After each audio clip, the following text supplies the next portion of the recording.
Every good traveler knows you need a good toiletry bag, and I love the smaller toiletry bags to kind of just put on like weekend trips and shorter trips. And this one here by Rough Enough that was sent for my review is fantastic. So I love the size. So this is not one that I'd be bringing with me on super long hauls because obviously it is not very large, but this is perfect for like toothpaste, my deodorant, anything that I'd be worried about like leaking, because this is weather resistant, which is really great. It is made from this extremely thick and durable plastic, which is definitely something that I love. I do love right here, they have like, this is what they're calling their name tag. So of course you can write your name in like a Sharpie or something right here, which is cute.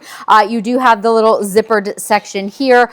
This is definitely something like, I'm one of those travelers like likes to bring like Band-Aids and wet wipes and stuff like that. Anything nice and slim can go right up there at the top. And of course you have the zipper, which is really heavy duty. Definitely a fan of that. You even have a great little handle like so. So yeah, if you are looking for, you know, a really small, compact, heavy duty toiletry case, this one's great. They even throw in this little like keychain style. So you've got the little carabiner. You can add your keys on here and just clip and go. And same thing, you've got like the little name tag. You can put your name on here. I think this is super cute.